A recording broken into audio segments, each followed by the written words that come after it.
Hello, my name is Ilian, and this is my Sport England Vodcast for 307 Sam.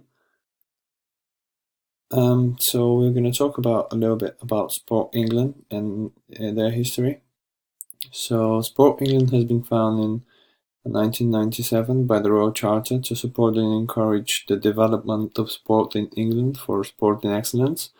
What means by being found by a Royal Charter is that it's free from political control, but it's accountable for its actions. It is a government-funded organization and providing for sport in England to achieve government objectives.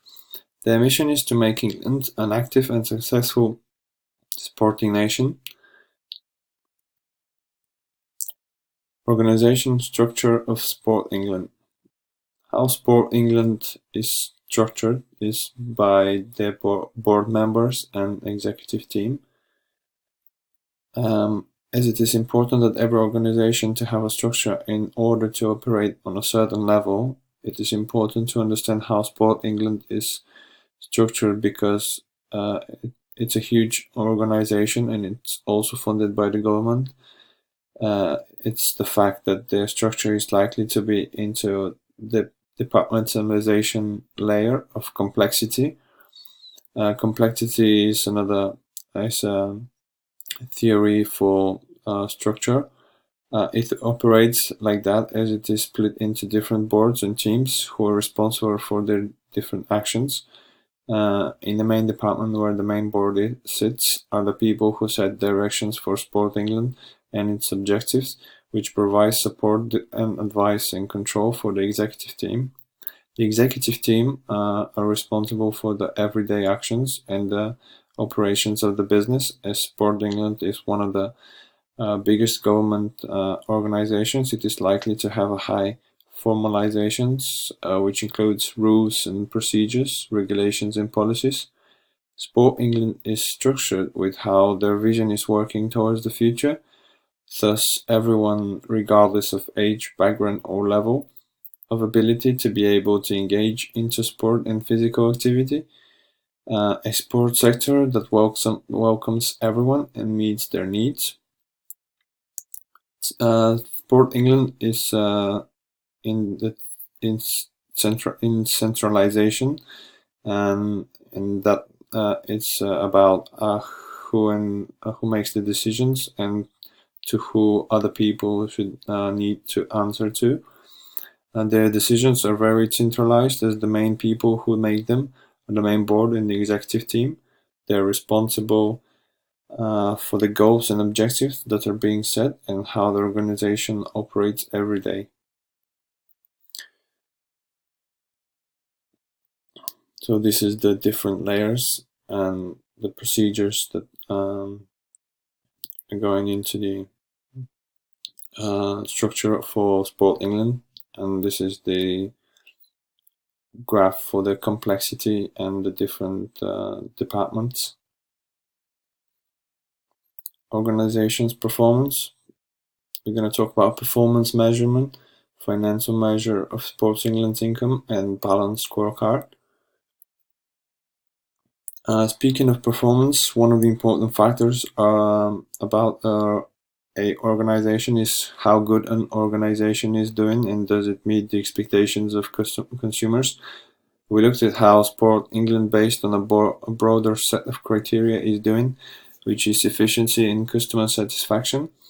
We also looked at how the balanced scorecard as force perspective performance measure can be considered, at how Sport England is performing. The balanced scorecard measures force perspective of an organization, financial, customer, learning and innovation, and business. The financial perspective looks at profitability and how Sport England is spending their income. For the past 2017-2018, their total expenditure is to 267 million, with a 304 million income. Business perspective gives an accurate vision of how they operate and their goal and objectives are. For example, would be their towards an active nation strategy, which would likely to fulfill until 2021. Also, their productivity is in how it concerns their shareholders. Innovation and learning in Sport England is doing how they're doing their best to ensure their competitive position amongst other organizations and how the objectives could attract more consumers for the road of their strategy. And last but not least, consumers' perspective is important for Sport England because without the community and their consumers, their goals will not be achievable. In order to measure performance capacity in organization, we need to look at operational efficiency and customer satisfaction. We're going to talk about the organization culture as well. So when we talk about culture, we can think of so much different types of how to explain the culture of an organizations, such as symbols, rituals, stories, and so on. It can be different jargons or language, stadiums, and heroes. But when we talk about Sport England, it comes to say that none of the above can be applied to the organization's culture. Moreover, Sport England is into diversity of backgrounds, age, and people with different physical disabilities. As their diversity and action plan started, more and more Sport England is trying to recruit people from diversity of ethnic backgrounds. They are also looking at their age diversity to fulfill their workforce for the future plan that started in 2017, and it's likely to finish in 2022. And as we know, all the saying that sport is a way to express different cultures, Sport England is welcoming people from different backgrounds, ages, and physical disabilities. My recommendations for Sport England strategy is more than accurately presented, and in order to achieve their goals and objectives, they're trying to get more and more people that are inactive to become active, and people with disabilities, problems with physical activity, become more and sport active for the good of their health and well-being.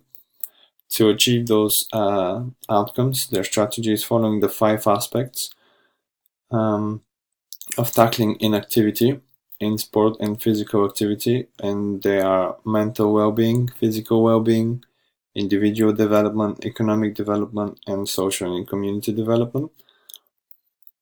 Moreover, with the change of focus and the change of a policy direction, they're trying to change some key aspects, which is to focus more money on tackling inactivity, investing in young people and children, helping those who are active to carry on, and many more to change their focus and objectives.